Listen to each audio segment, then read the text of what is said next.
Okay, this is an updated out-of-pocket tool that adds the added feature of having different metal levels for plans. So this is set to silver, which would probably when people kind of buy optimal coverage, especially the younger, which is what they're kind of want to be closer to. Which the parameters in this are about a 2,500 deductible and a $6,000 out-of-pocket max with 30% coinsurance. So in this draft version of the tool, which this will have a slider. Here you have the age, so it'll slide from about 22 to 64, male, female. You can choose gold, silver, bronze, and you'll see that updates. And then it also is a little bit more simplified. So it just has the annualized out of pocket. This is the 3-year out of pocket calculation, which kind of shows the mean reversion, especially for this category. So when you look at the low and the high, the low has kind of more of a drop off, and it kind of goes up and then down. Whereas if someone has a low, they may have a low year, and then a medium year, which would reflect this. So the low here, what I did for the confidence interval, I put the low as the 20th percentile. If you put it at the or the 80th percentile, if you put it at the 95th percentile, this will, for lots of these, it'll show a 0. So what I think is the guiding principle will be the average for most people. So for this 30-year-old male on a silver plan, it's $55 a month for the out-of-pocket ranges. And here there'll be a slider as well that allows you to look at either average, low, or high.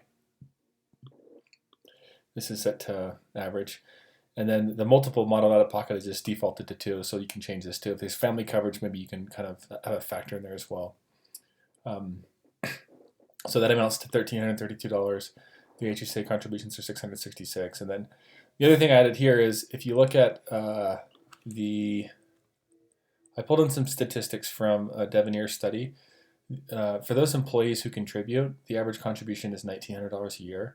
And for those employers that contribute, which I think is about half, the average contribution is $800. So for a 30-year-old male, that the 1332 would be about half of what you typically see. So you can kind of see that on a if they're contributing, if the employers contribute in a typical scenario, then this is about half of that. So this doesn't necessarily have to be in there, but I was just curious about that.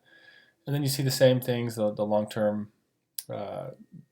growth rate, assumed return, and then the years to retirement. So that's all calculated automatically. So, and then the other thing I was interested in is if you had an assumed wage, what does that amount to as a percentage of wages going to HSA? So in this case, about 2% of pre-tax income is going towards their HSA balance. So again, doesn't have to be included, but this is just kind of a way to look at it. And then if you look at females have higher utilization, so that goes up.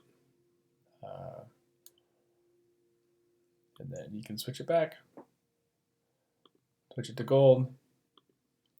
Look at a 45-year-old to see how that changes. The growth then becomes less because you have less time to reach that. So the real thing is it's adding the metal level, and I think it's the previous version it was basically gold level. So I went in and looked at it and added silver and bronze. So this could be set to just where it's a default, and you can even say, hey, if your metal level is higher or lower, then there's this adjustment just to keep it simple. But those are the revisions, and I guess we can talk.